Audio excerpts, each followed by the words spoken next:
And joining us now with more on the UN report confirming the incidents of mass rape and sexual torture is Hila Neubach, Director of Legal Affairs of the Association of Rape Crisis Centers in Israel. Hila, thank you so much for joining us. Thank you for having me. So it took 5 months, but the United Nations has finally acknowledged that Israeli women were in fact raped on October 7th. Is this vindication? They could have done it faster, I think. We had indication, everyone had indication, starting from day one, that sexual violence was committed by Hamas terrorists all over the area where the war began. And I know it takes time to provide a professional report, and it should take time because we want the UN and we want all other organizations to do a thorough work. But I think what's devastating is that they denied it at the beginning, and they were silent, and that's what was hard for us. So it's good that the report is out there now, and hopefully it will help to pressure whoever it needs to be and help us bring the hostages back, because they are at danger right now. And let's talk about the report itself. You know, the UN report was released yesterday, but the association also released its own report a few weeks ago. The reports share similar findings, from what I understand. Yes. When we issued our report 2 weeks ago, we also sent it to the UN, of course, and to the special mission that was here. And they did rely on some of the stuff that we, some of the findings that we published. I think what's most important in our report is that the violence was not random. It was systematic, and it was brutal sexual violence that was conducted towards Israeli women and sometimes even men. So they do, and they confirm our finding, I think, in the report. Absolutely. So they really do confirm, as you mentioned, the systematic rape, the sexual abuse. Pramila Patten said in her press conference that there was even a rape of corpses in some incidents. So, I mean, really, they're really confirming, I think, what your organization and what Israelis have been saying this entire time, which is incredibly important. And the report also addresses the hostages. You know, let's not forget that there are about 20 female hostages still being held by Hamas, still being raped by Hamas. What can you tell us? I mean, do you share the concern? Of course, that's the biggest concern right now. We don't know what they're going through. We don't know what the women and the men that are there. And we do know that in many cases, men in captivity also suffer from sexual violence. So it's important for us to say it. And that's the main concern right now. The hostages, they're in danger. In every day that they are there, they're in danger. That's why it's so important to do whatever it takes to bring them home right now.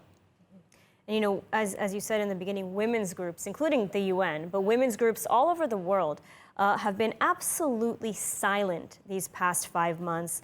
Some of them even denied it. Exactly, many denying that the atrocities even took place. Now Israel is accusing the UN of trying to silence this report. It's recalled its ambassador. Do you expect women's rights groups, now that this report by the UN has come out confirming the sexual atrocities, do you expect women's groups to finally speak up? We sure hope they'll do it. We've been waiting for it for almost 5 months. If they needed this report, it's too bad that they needed it, but it's out there right now, so there's nothing else that. I can say that we're used to the society not believing sexual assault victims and survivors. We're used to it, unfortunately. It's hard to believe, and people don't want to believe it. But once it comes from women group, it's harder and it's painful. So hopefully now they'll find the courage, maybe, to come forward and say, we believe you.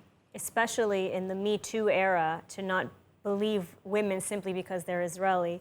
You know, have any women's rights groups reached out to you? No. Have you heard? You've heard absolutely nothing from no women's rights groups anywhere around the world? No. Silence. Yes. Incredible. Yeah. And, you know, I want to address another, point from the UN report is that it's called on Israel to cooperate with the UN Human Rights Office and the International Commission of Inquiry on this issue of sexual violence. To what end? I mean, what will this achieve? You know, after all, Israel has accused the UN of trying to silence these findings. They've only come out now 5 months later. So why should Israel cooperate with these inquiries?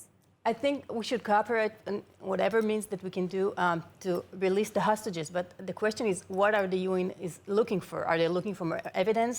I think we might never know everything that happened. The full scope of what happened we'll never know it, because most of the victims did not survive and are not here to tell us what happened to them. And the ones that did survive might never have the courage to come forward.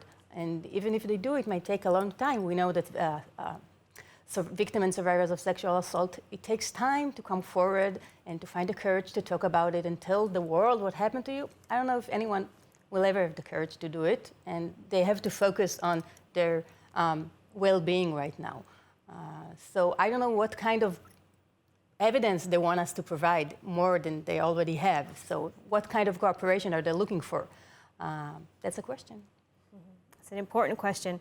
And, I want to ask just one final question. If you had a message to women, to women's rights groups today, now, after that, the UN has confirmed, the incidents of mass rape, what would your message be? Speak up, stand with us. Israeli women have been there for women from all over the world, from Ukraine, from Africa. Whenever it's needed, we stand up with women all over the world. And now it's time for the women of the world to stand up with us and stop their silence and believe us. Absolutely. An important message for the world. Hila Neubach, thank you so much for taking the time to speak with us about such an important issue today. Thank you.